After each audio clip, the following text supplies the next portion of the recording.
Good morning, friends. Standard 10th, subject English. Now we are discussing about poem number 1, which is titled My Song, is written by Ravindranath Tagore. મિત્રો, રવિન્દ્રનાથ ટાગોર વિશે એવું કહેવાય છે કે એમની પાસે એટલું બધું જ્ઞાન હતું દરેકે દરેક ક્ષેત્રનું. એ પોતે એક નાટ્યકાર હતા, એ પોતે કવિ હતા, એ પોતે ચિત્રકાર હતા, એ પોતે ડાન્સર હતા, એ પોતે એજ્યુકેશનલિસ્ટ હતા. એટલે આથી એમને કલાગુરુ કહેવામાં આવ્યા. આટલી સુંદર કવિતા એમણે રજૂ કરી છે એ આપણે સમજીએ. ફોન્ડ આર્મ્સ એટલે ખુલ્લા હાથે. Forehead the part of the face above the eyes એટલે કે આંખની ઉપરનો ચહેરાનો ભાગ, કપાળ. બ્લેસિંગ આશીર્વાદ. ટુ ફેન્સ ટુ પ્રોટેક્ટ રક્ષણ કરવું. Seat by your side besides or next to ની બાજુમાં. અલુફનેસ લોનલીનેસ એકાંકીપણું. ડિટેચમેન્ટ એટલે અળગાપણું. વિસ્પર ટુ મરમર એટલે ગણગણાટ કરવો. ટુ ટ્રાન્સપોર્ટ ટુ ટ્રાવેલ પરિવહન કરવું. On the verge of very close to the experience પોતાના અનુભવથી ખૂબ જ નજીક, નિકટ. My song, this song of mine will wind its music around you, my child, like the fond of love. આ મારું ગીત, મારા બાળક, તારી આસપાસ એવું સંગીત રેલાવશે જાણે કે હેતભર્યું માયાળું હાથથી વીંટળાયેલું હોય. એ મારું ગીત તારી આસપાસ એવું સંગીત રચશે કે જાણે પ્રેમાળ માયાળું હાથથી વીંટાયેલું હોય. એટલે ગીતની જોડે કવિ બાળકને કહે છે કે મારું જે ગીત છે એ તને એટલું બધું ગમશે કે જ્યારે તને એક પ્રકારની હૂબ આપશે. This song of mine will touch, આ મારું ગીત તને સ્પર્શ કરશે. યોર ફોરહેડ તારા કપાળને સ્પર્શ કરશે. Like a kiss of blessing જાણે કે આશીર્વાદના ચુંબનની જેમ મારું ગીત તારા કપાળ પર સ્પર્શ કરશે. When you R alone, alone એટલે એકલા. જ્યારે તું એકલો હોઈશ, વેન યુ આર અલોન, જ્યારે તું એકલો હોઈશ, it will sit by your side. એ ગીત જ્યારે તું એકલો હોઈશ ત્યારે તારી બાજુએ બેસશે. And whisper in your ears, તારા કાનમાં ગુંજન કરશે અથવા તો ગણગણાટ કરશે. When you are in the crowd, જ્યારે તું અતિશય ટોળામાં માનવ સમુદાયમાં હોઈશ, ઇટ વિલ ફેન્સ, તો તને રક્ષણ આપશે. યુ અબાઉટ વિથ અલુફનેસ, તને તારું રક્ષણ કરવા માટે એ તને એક પ્રકારનો રક્ષણાત્મક કવચ બનશે. તો કવિ પોતાના ગીતને એક પ્રકારના આશીર્વાદના ચુંબનની સાથે સરખાવે છે જે કપાળને સ્પર્શ કરશે. અને જ્યારે બાળક એકલું હશે ત્યારે તે એના કાનમાં ગણગણશે અને જ્યારે ભીડમાં હશે ત્યારે તેની આસપાસ રક્ષાત્મક કવચ તરીકે કામ કરશે. કેટલી સુંદર મજાની કલ્પના શક્તિનો ઉપયોગ કવિએ કર્યો છે. માય સોંગ, મારું ગીત, will be like a pairs of wings. Pairs of wings એટલે પાંખોની જોડ. પેર્સ ઓફ વિંગ્સ એટલે પાંખોની જોડ. મારું ગીત એ પાંખોની જોડની જેમ ટુ યોર ડ્રીમ્સ, તારા સ્વપ્નની પાંખો હોય એમ એ ઉડશે. મારું ગીત તારા સ્વપ્નની પાંખો હોય, પાંખોની જોડ હોય એવું કાર્ય કરશે. ઇટ વિલ ટ્રાન્સપોર્ટ તે યોર હાર્ટ, એ તારા હૃદયને to the verge of unknown, અજ્ઞાત સીમાઓથી તારા હૃદય સુધી એ ગીત તારા હૃદયને પહોંચશે. અજ્ઞાતના સીમમાંથી તારા હૃદય સુધી એ વહન કરશે. It will be like the faithful stars, એ એક વિશ્વાસુ તારાની જેમ ઓવરહેડ તારા માથા ઉપર. When dark night is over your road, રસ્તામાં તારા માર્ગમાં જ્યારે અંધારી રાત્ર થઈ હોય ત્યારે ચમકતો તારોની જેમ તને રસ્તો બતાવશે. My song will sit in the pupils of your eyes, મારું ગીત તારી આંખની પાપણ ઉપર બેસશે. And will carry your sight, અને તારી દ્રષ્ટિને into the heart of things, તારી દ્રષ્ટિને વસ્તુના હાર્દ સુધી પહોંચાડશે.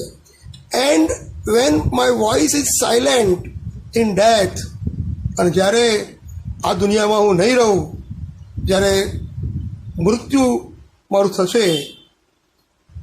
And when my voice is silent, જ્યારે મારો અવાજ બંધ થઈ જશે. In death my song will speak in your living heart, તો એ મારું ગીત તારા હૃદયમાં ગાતું હશે. મારું ગીત તારા હૃદયમાં ગુંજન કરશે. રવિન્દ્રનાથ ટાગોર. મિત્રો, આપણને પરીક્ષામાં કવિતામાંથી ક્વેશ્ચન આન્સર પૂછાય તો આપણે એ જરા જોઈ લઈએ. What will the song do for the child when it is alone at night? જ્યારે રાત્રે બાળક એકલું હોય ત્યારે ગીત શું કરશે? The song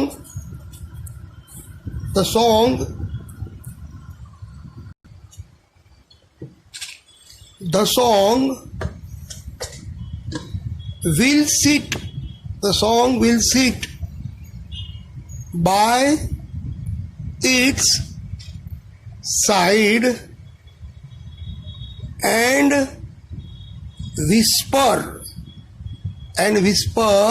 its side and whisper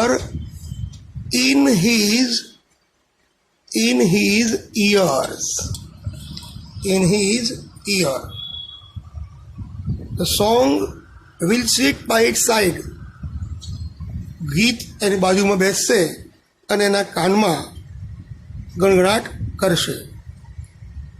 એટલે આપણે એમ કહી શકીએ, when the child is alone at night, the song will sit by it side and whisper in his ears, અથવા ઇયર, એના કાનમાં ગુંજન કરશે. How does the song act when the child thinks of it? જ્યારે બાળક ગીતની પાસે વિચારતું હોય ત્યારે તે ગીત શું કરશે? It will wind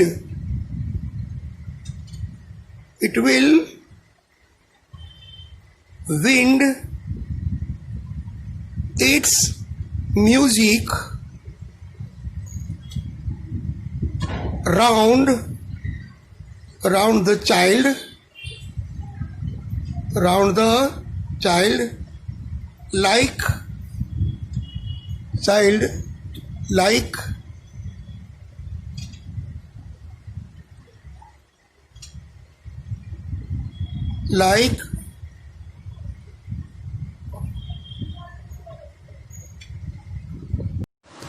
how does the song act when the child think of it?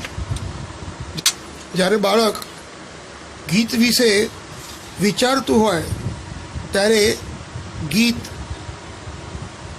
કઈ રીતે તેની જોડે સહાય કરશે? This song of poet will wind its music around the child like the fond arms of love. આ ગીત, કવિનું ગીત એ બાળકને આસપાસ સંગીત બનીને વીંટળાશે, જાણે કે પ્રેમથી અને હેતથી જ્યારે ભેટી પડ્યા હોય. Question number 3. When does the child feel that it is being watched and loved by the parents? બાળકને એવું ક્યારે લાગે છે કે તેને કોઈ જોઈ રહ્યું છે અને તેના પેરેન્ટ્સ તેને પ્રેમ કરી રહ્યા છે?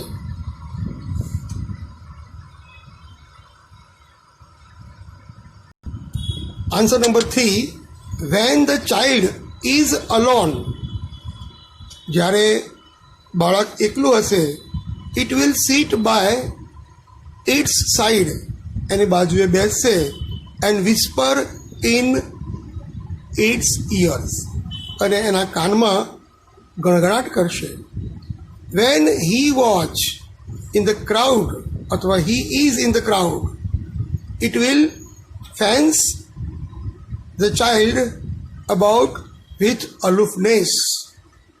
It will fence એટલે રક્ષણ આપશે, જાણે કે તે વીંટળાઈને તેની જોડે હૂંફ આપશે અને રક્ષણ કરશે. What does the song give to the child? તો ગીત જે છે એ બાળકને શું આપશે?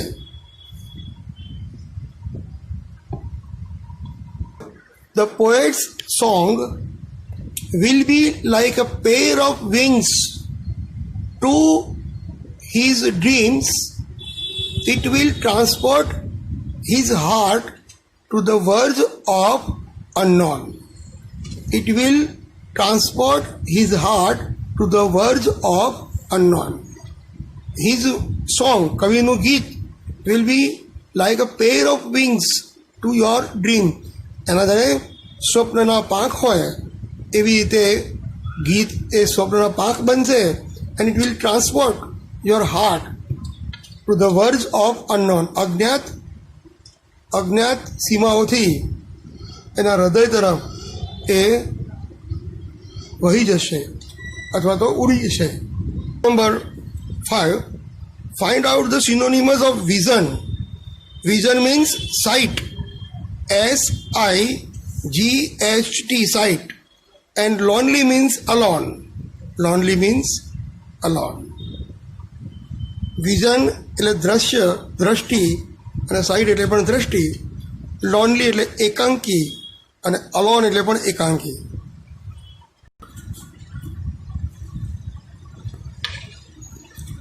Fill in the table using the information from the poem. What is the song like? ગીત શેના જેવું છે? તો fond arms of love.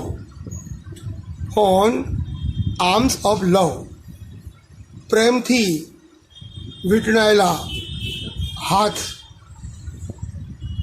What will the song do? Wind its music, તેનું સંગીત વીંટળાશે around the child when the child is alone. What is the song like? The kiss of blessing, આશીર્વાદનું ચુંબન બનશે and touch the childs forehead.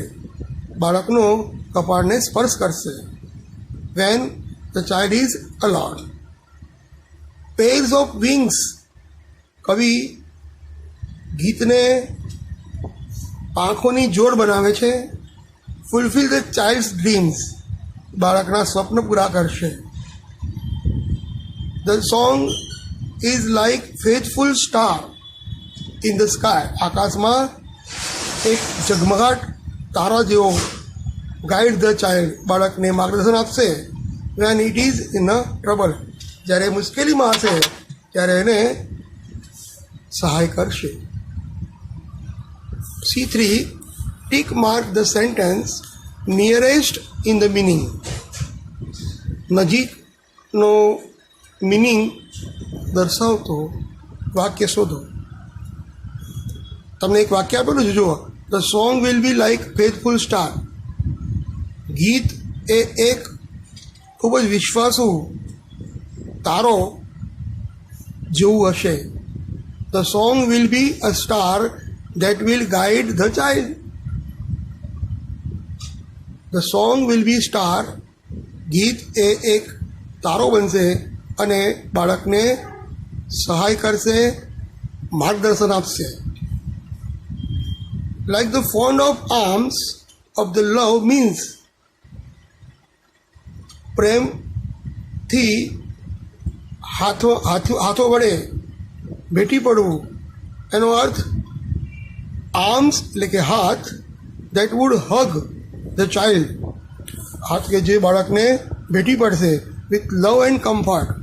એક પ્રેમ અને હૂંફ સાથે બાળકને હાથોથી હૂંફ મળશે, વીંટળાઈ જશે હાથ. Number 3. My song will speak in your living heart. મારું ગીત તમારા જીવંત હૃદયમાં ગાશે, બોલશે. Means even though the parent is dead the song will tell the child that. જ્યારે પેરેન્ટ્સ મૃત્યુ પામ્યા હશે ત્યારે પણ the child that he was not abandon. અને ગીત એને કહેશે કે તને કોઈ ત્યજી દીધું નથી, તને કોઈ તારો ત્યાગ કોઈએ કર્યો નથી. એટલે એને એક પ્રકારની માનસિક હૂંફ આપશે. Number 4. My song will transport your heart to the verge of unknown. મારું ગીત એ અજ્ઞાત સીમાથી તમારા હૃદય તરફ સંવેદનાને વહન કરશે. The song takes us nearer to the wonder of mystery.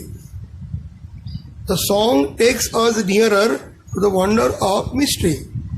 ગીત એ રહસ્ય અને તેના ઉકેલ તરફ નજીક લઈ જશે. C4. Tick mark true T or false for F.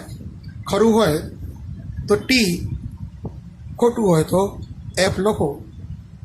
The song will touch the head of the child. The song will touch the head of the child.